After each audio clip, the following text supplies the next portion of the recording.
한국에서 12,000km 떨어진 나라에서 12만 톤에 달하는 철골 구조물을 세우기 위해 선박을 19번이나 왕복시킨다는 것은 상상이나 할 수 있을까요? 그 나라에서 철골을 구한 후 용접 장인들이 하나하나 용접해서 구조물을 만드는 것이 가장 빠르다고 생각되지만 이 무모한 도전은 이미 50년 전 한국의 한 기업이 거뜬하게 성공해냈습니다. 전 세계 모든 국가들이 넋놓고 바라봤던 이 무모한 도전 자세히 살펴보겠습니다. 안녕하세요, 디스멘털입니다. 얼마 전 사우디아라비아의 국영기업 아람코는 현대건설에게 사우디아라비아에 추진 중인 석유화학 플랜트 건설을 발주했습니다. 현재 사우디아라비아는 동부 주베일 지역의 석유화학 복합단지 공장 건설을 위한 초대형 프로젝트를 진행 중인데 그 프로젝트 중 에틸렌 생산시설인 아미랄 석유화학 컴플렉스 패키지 1과 유틸리티 기반 시설인 패키지 4를 한국의 현대건설이 수주한 것이죠. 사업 규모는 50억 달러, 한국 돈으로 6조 4천억 원에 이르는데 이는 한국 기업이 그간 사우디에서 수주한 사업 중 최대 규모입니다. 모하메드 빈 살만 왕세자가 특히 관심을 가지고 추진 중인 것으로 알려졌는데 가만히 들어보면 주베일이라는 지역은 우리에게 꽤나 익숙한 지명입니다. 왜 그럴까요? 보통 동아건설이 수주한 리비아 대수로공사나 대림건설과 SK에코플랜트가 튀르키예에 건설한 세계 최장 현수교 차나칼레 대교 등을 20세기 최대 공사라 부르지만 진짜 20세기 최대 공사는 현대건설이 사우디 주베일에 건설한 산업항입니다. 잠시 1973년으로 이동해 보겠습니다. 73년 제1차 오일 쇼크가 시작되고 2년도 지나지 않아 원유 값은 무려 5배가 뛰면서 원유를 전량 수입에 의존해야 하는 한국 경제는 휘청거리기 시작했습니다. 심각한 인플레이션과 외국의 빚상환 독촉으로 많은 기업들이 부도 직전에 내몰렸죠.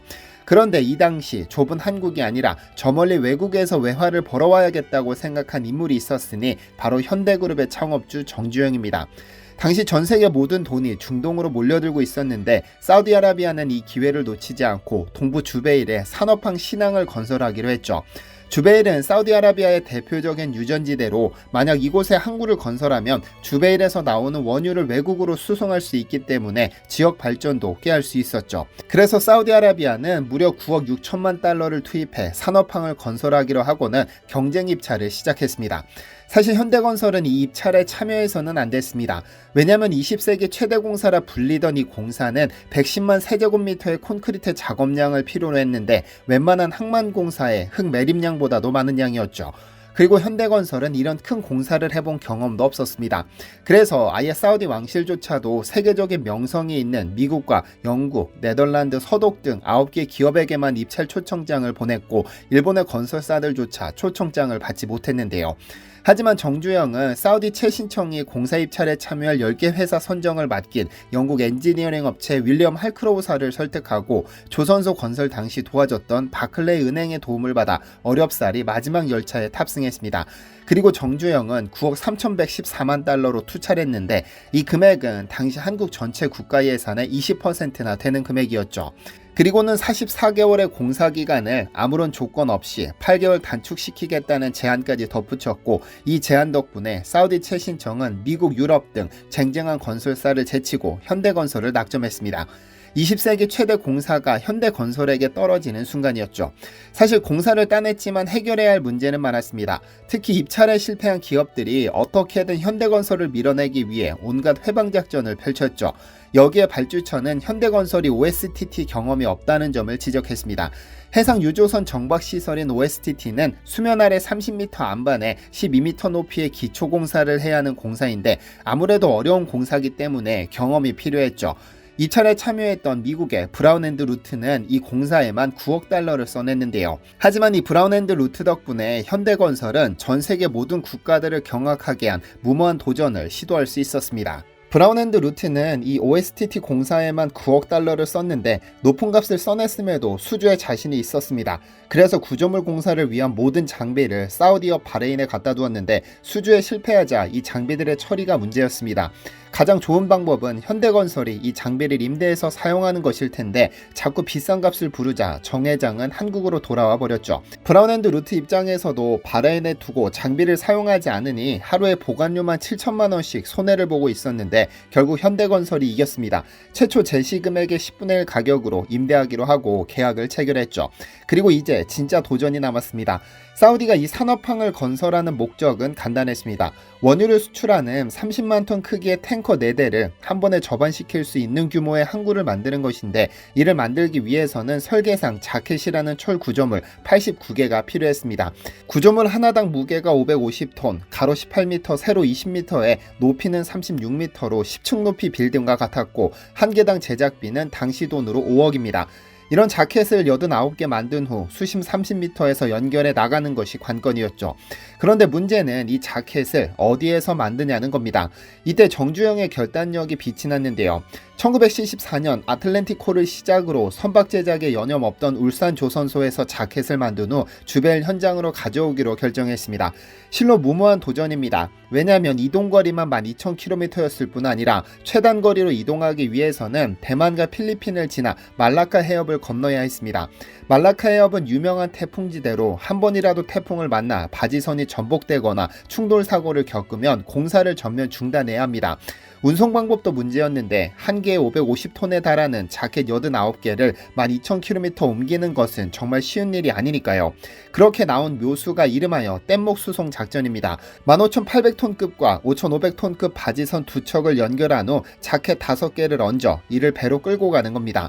89개 자켓 전부를 옮기기 위해서는 총 19번의 항해가 필요했는데 한 번 운반에 총 90일이 걸렸습니다. 선적에 10일, 가는데 40일, 하역에 10일, 오는데 30일, 총 90일이었죠.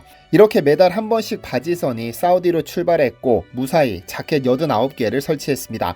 사우디 관계자들뿐 아니라 입찰에 탈락한 기업 관계자들은 매번 한국에서 온 바지선을 볼 때마다 경악을 금치 못했다고 하죠.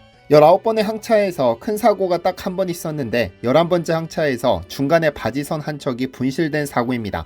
울산에서 출항한 배들은 인공위성을 통해 무선 교신을 하며 매일 낮 12시 정각에 위치와 파고, 풍속 등의 정오 보고를 했는데 필리핀 앞바다에서 11번째 배가 태풍을 만나 바지선을 잃어버렸습니다.